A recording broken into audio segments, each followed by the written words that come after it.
নমস্কার বন্ধুরা, আমার এই ছোট্ট চ্যানেলে আপনাদের সবাইকে স্বাগতম। আমি আজকে আপনাদের একদম সহজভাবে মোমো বানিয়ে দেখাবো।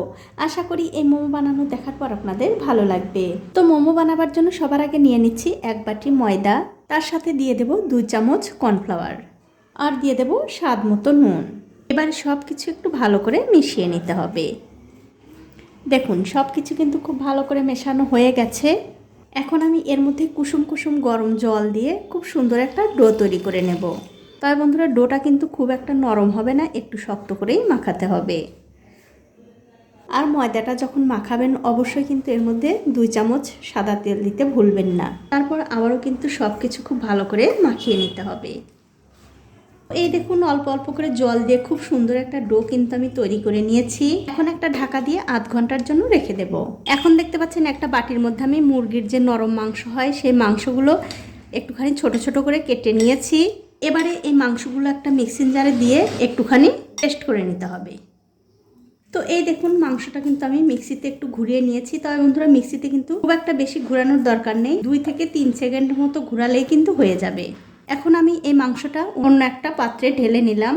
এখন এর মধ্যে দিয়ে দিতে হবে সামান্য একটু গোলমরিচের গুঁড়ো, 2 চামচ মতো ভিনিগার যদি আপনাদের ঘরে না থাকে সেক্ষেত্রে আপনারা একটুখানি লেবু রসও দিতে পারেন। দিয়ে দেব স্বাদ মতো নুন, 2 চামচ সয়া সস, একটা গাজর আমি গ্রেট করে নিয়েছি সেই গাজরটা দিয়ে দিলাম।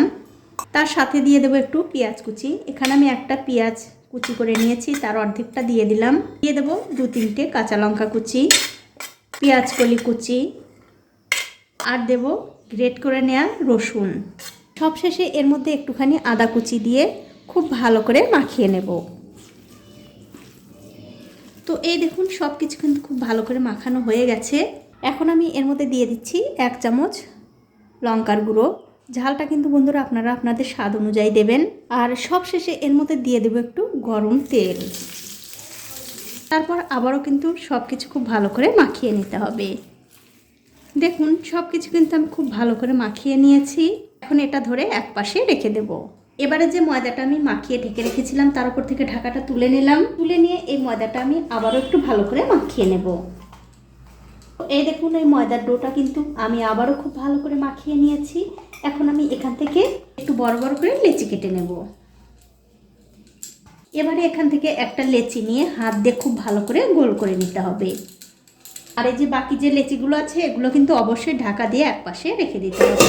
তো এই দেখুন লেচিটা কিন্তু আমি খুব ভালো করে গোল করে নিয়েছি। এখন এর উপরে সামান্য একটু ময়দা ছড়িয়ে দিয়ে এই লেচিটা খুব ভালো করে বেলে নেব। বন্ধুরা, এই লেচিটা গোল করার সময় যদি ফেটে যায় সেক্ষেত্রে কিন্তু আপনারা হাতে সামান্য একটু জল লাগিয়ে এই লেচিটা গোল করে নেবেন। এই দেখুন লেচিটা কিন্তু আমি খুব সুন্দর করে বেলে নিয়েছি আর একটুখানি পাতলাও করেছি। এবার একটা গ্লাস দিয়ে এই লেচিটা এরকম করে একটু কেটে নিতে হবে।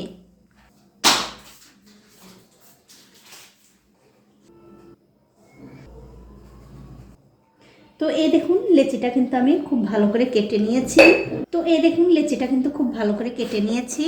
এবারে যে সাইডের অংশগুলো আছে সেগুলো আমি এরকম করে তুলে নেব। আর এই কাটা অংশগুলো কিন্তু আমি ফেলে দেবো না, এটা দিয়ে আবারও কিন্তু এরকম রুটি বেলে নিয়ে তারপরে মোমোগুলো বানিয়ে নিতে হবে। এখন আমি এখান থেকে লেচিগুলো তুলে নিচ্ছি। তুলে নিয়ে একটা লেচি আমি এখানে রেখে দেব।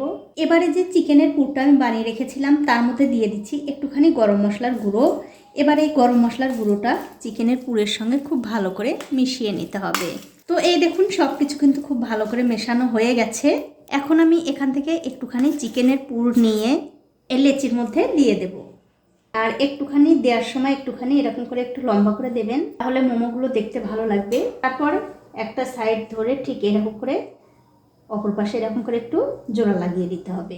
দেখুন ঠিক এরকম করে খুব ভালো করে জোড়া লাগিয়ে মোমোটা যাতে দেখতে আরও সুন্দর হয় তার জন্য আমাদের কি করতে হবে, এরকম করে একটু 2 পাশটা ধরে জোড়া লাগাতে হবে।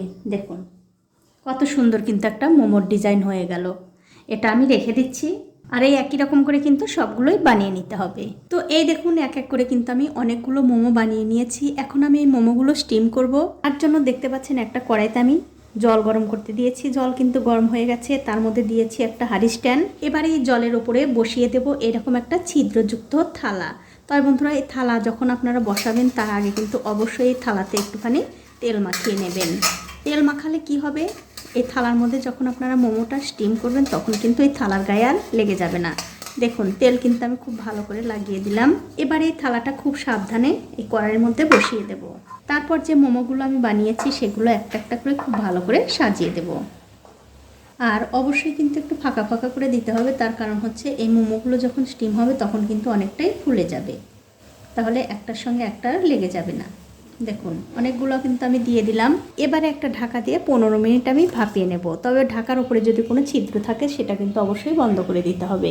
তো 15 মিনিট কিন্তু হয়ে গেছে, ওপর থেকে আমি ঢাকাটা তুলে নিচ্ছি। আর দেখুন মোমোগুলো কিন্তু কত সুন্দরভাবে সেদ্ধ হয়ে গেছে। এখন আমি এই মোমোগুলো তুলে নেব। দেখতেই পাচ্ছেন কত সুন্দর কিন্তু মোমো হয়েছে।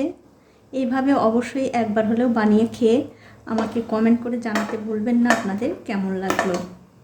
তো এই দেখুন এক এক করে কিন্তু আমি সবগুলো মোমোই তুলে নিলাম। আর এই একই রকম করে কিন্তু সবগুলো মোমোই স্টিম করে নিতে হবে। তো ওদিকে মোমোগুলো স্টিম হতে হতেই বন্ধুরা এদিকে আমাদের যা করতে হবে, একটা কড়াইতে দিয়ে দিতে হবে একটুখানি সাদা তেল। এবার এই তেলটা খুব ভালো করে গরম করে নিতে হবে। কিছুক্ষণ পর যখন দেখবেন তেলটা ভালো করে গরম হয়ে গেছে তখন এর মধ্যে দিতে হবে একটুখানি রসুন কুচি। এবারে তেলের সঙ্গে এই রসুনটা হালকা করে একটু ভেজে নেব। তো এই দেখুন রসুন কিন্তু হালকা করে একটু ভাজা হয়ে গেছে। এখন এর মধ্যে দিয়ে দিচ্ছি সামান্য একটু গ্রেট করে নেওয়া আদা। আদাটাও এই রসুনের সঙ্গে একটু ভাজতে হবে। তো এই দেখুন আদাও কিন্তু আমি খুব ভালো করে ভেজে নিয়েছি। এখন এর মধ্যে দিয়ে দিচ্ছি সামান্য একটু পেঁয়াজ কুচি আর পেঁয়াজ কলি কুচি। এবারে সব কিছু দিয়ে আবারও একটু ভালো করে ভাজতে হবে। তো এই দেখুন সব কিছু কিন্তু খুব ভালো করে ভাজা হয়ে গেছে। এখন আমি এর মধ্যে দিয়ে দিচ্ছি একটু চিলি ফ্লেক্স, সাথে দিয়ে দেবো একটু স্বাদ মতো নুন। তারপর সব কিছু আবারও খুব ভালো করে মিশিয়ে দিতে হবে। দেখুন সব কিছু কিন্তু খুব ভালো করে মেশানো হয়ে গেছে। এখন আমি এর মধ্যে দিয়ে দিচ্ছি একটু সয়া সস আর দেবো একটু টমেটো সস। টমেটো সসের পরিমাণটা কিন্তু অবশ্যই বন্ধুরা একটু বেশি দিতে হবে। তারপর সব কিছু খুব ভালো করে মিশিয়ে দিয়ে এর মধ্যে দিয়ে দিচ্ছি আমি হাফ বাটি জল। এবারে জলের সঙ্গে সব কিছু একটু ভালো করে রান্না করে নিতে হবে। তো বন্ধুরা আমার মনে হচ্ছে টমেটো সসটা একটু কম হয়ে গেছে, তার জন্য আরও একটু টমেটো সস দিয়ে দিলাম। তারপর ভালো করে মিশিয়ে দিয়ে এটা আমি 3 থেকে 4 মিনিট রান্না করে নেব। এখন একটা বাটিতে নিয়ে নিচ্ছি 1 চামচ কর্নফ্লাওয়ার, তার মধ্যে দিয়ে দিলাম সামান্য একটু জল। এবারে কর্নফ্লাওয়ারটা জলের সঙ্গে খুব ভালো করে মিশিয়ে নিয়ে এর মধ্যে দিয়ে দিতে হবে। এতে করে কি হবে, এই স্যুপটা যখন রান্না হবে তখন কিন্তু অনেকটা ঘন হবে, খেতে ভালো লাগবে। তো এই দেখুন স্যুপটা কিন্তু অনেকটা ঘন হয়ে গেছে। এখন আমি এর মধ্যে দিয়ে দিচ্ছি 1 চামচ কাশ্মীরি লঙ্কার গুঁড়ো। আর এদিকে দেখুন মোমোগুলোও কিন্তু আমার স্টিম হয়ে গেছে। এবার এই মোমোগুলো এই গ্রেভির মধ্যে দিয়ে দিতে হবে। দিয়ে দেবার পর খুব ভালো করে এই গ্রেভির সঙ্গে মিশিয়ে 1 মিনিট মতো রান্না করতে হবে। খুব একটা বেশি কিন্তু রান্না করার দরকার নেই, 1 মিনিট রান্না করলেই হয়ে যাবে। তো এই দেখুন গ্রেভির সঙ্গে কিন্তু আমি 1 মিনিট এই মোমোগুলো খুব ভালো করে রান্না করে নিয়েছি। এখন আমি গ্যাসের ফ্লেমটা বন্ধ করে দিয়ে আপনাদের একটু গরম গরম পরিবেশন করে দেখাচ্ছি। দেখুন কতটা সুন্দর হয়েছে। আপনারা একদিন হলেও এভাবে মোমো বানিয়ে খেয়ে আমাকে কিন্তু অবশ্যই কমেন্ট করে জানাতে ভুলবেন না আপনাদের কেমন লাগলো। তো বন্ধুরা আজ এই পর্যন্তই, দেখা হবে অন্য কোনো নতুন ভিডিও নিয়ে।